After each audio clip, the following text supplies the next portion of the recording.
Hello. Now we'll start. Can everybody hear me in the back? All right. Yeah, there's seats up front here.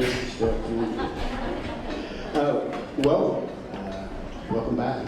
Good to see everybody. Those of y'all who are not here in the summer, it gets kind of lonely, and so it's good to see everybody back. I'm going to today continue with a popular tradition that I started 2 years ago of giving a short speech.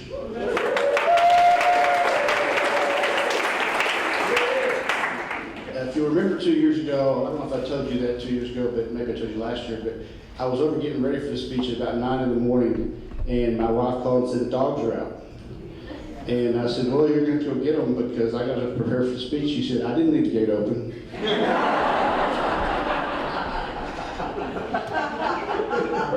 So I came in here kind of out of breath 2 years ago. So I feel much more relaxed this time. My wife's not mad at me, and my dogs are safe.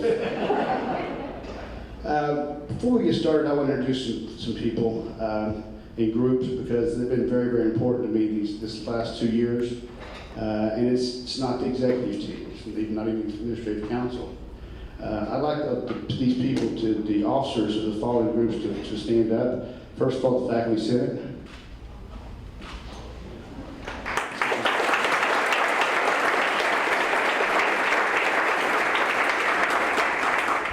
AAUP.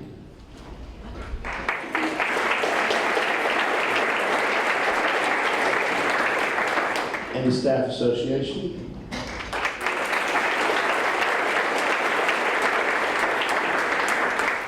Now, I love the executive team, I love administrative council, don't get me wrong.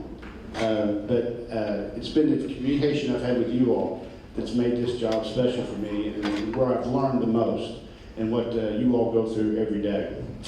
So thank you very much, and thank you for your hard work and support of this university.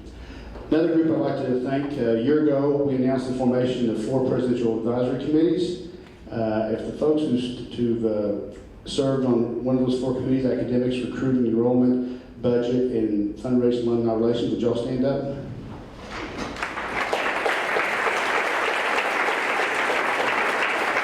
Thank you for your time, thank you for your commitment. I think you all had lots of good ideas that have been implemented. I think another result of your work has been what I hope is increased transparency here on this campus, and I know your work for the best interest of the entire campus, and I hope that our work can continue together. Adversity. I think that's the word that comes to mind when we think about last year. Adversity. It was a tough year. They say you see how tough you are when you go through adversity. You measure your strengths, you measure your weaknesses of an organization of people. You learn a lot about yourselves. I learned a lot. I learned a lot about being humble. Because whenever you make the tough decisions I had to make, and you start to support the people, it's humbling. So I really, really appreciate that. I really, really appreciate everybody pulled together during these very tough times. I do think it made us stronger. I think we became stronger versus weaker, splintering. So I really, really appreciate it. I had to make some tough decisions, starting about December through June. Some very tough decisions. When I took this job, I did not know exactly how tough the decision would be to make. The retirement incentive, consolidations, non-renewals, budget reductions, and worst of all, furloughs. The furloughs were the toughest business decision I've ever had to make in my life. It's the only decision I've ever made as an attorney, as a legislator, or as a college president that I lost sleep about. And I did lose sleep over it. So I appreciate what you all have done for this university. And I'd also add that this year's budget, as is now, has no furloughs in it.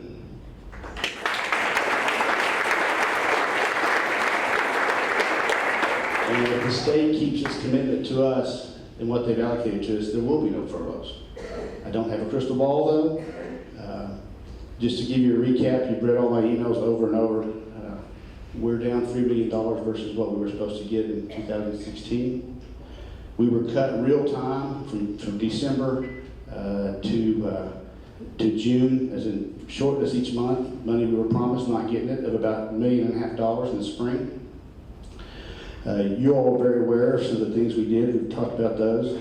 We are operating Southeastern on a decrease of about 50 employees over this time last year, 50 less employees, that's faculty and staff. I spent the last 4 months of the fiscal year authorizing every purchase order to the university. I'm glad I did it. I learned a lot. Learned a lot about the work you all do, learned a lot about our priorities and spending. All those things being said, today the cash position that Southeastern has is stronger than it's been in many years. Now why is that important? That's how you get paid. And while it's been tough, I think we've become stronger and more solvent in this point, so I'm glad of that. Also this year we had reorganization, a lot of retirements.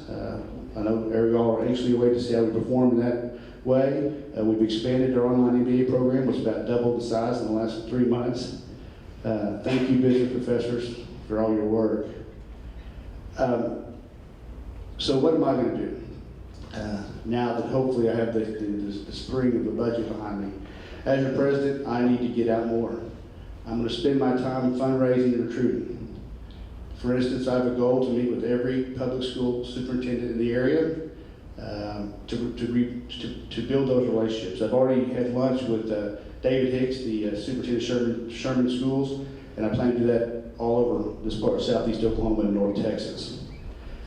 I also think we need to raise more money, and I'm committed to do that.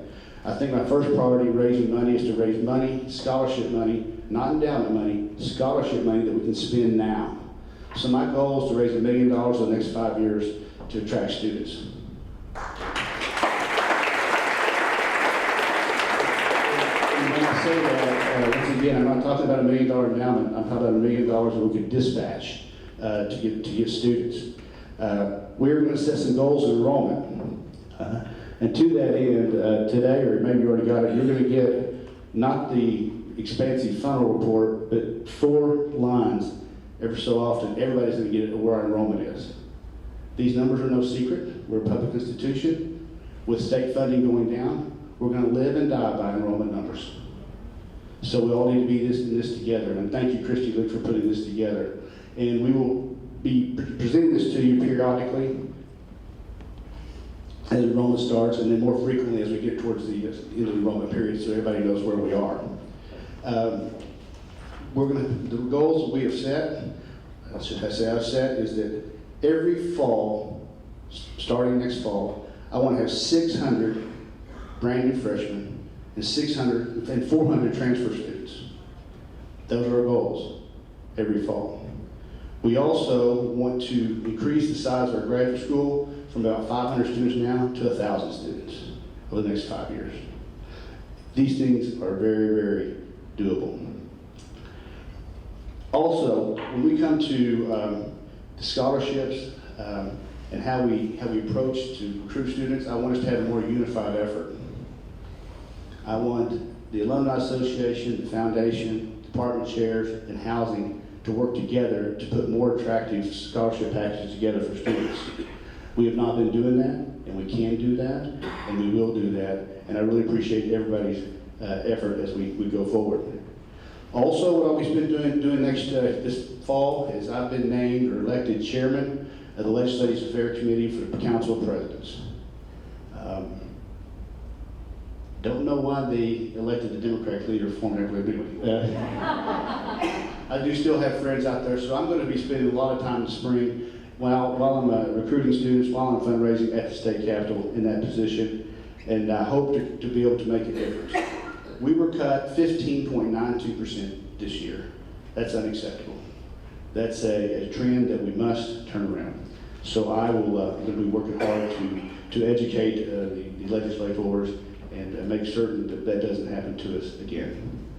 As I begin to wrap up, I want one announcement. I really appreciate so much the sacrifices you all made.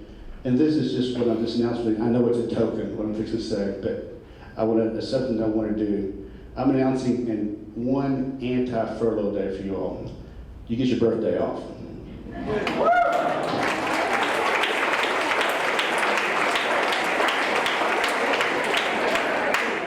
Now, there's many questions. Dan Moore's already trying to screw it up.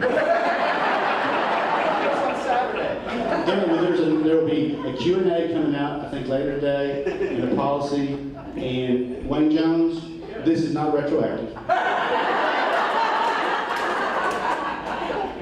And you can't sell your furlough back to the university. And you can't sell it to anybody else.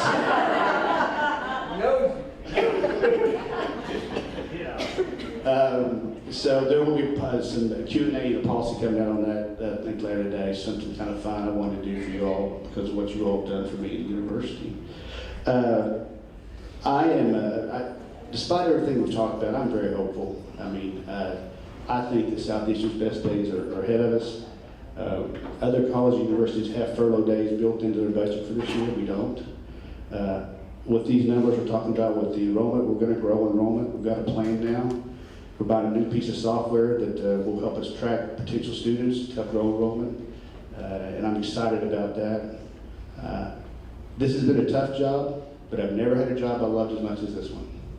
And the reason I do is because of the students, the faculty, and the staff, and how special a place this is. And I really, really appreciate your support. Everybody knows where I am. Now that we're done, there are specific instructions. We're going to eat, but you've got to go out the south doors. That's that way, Wayne.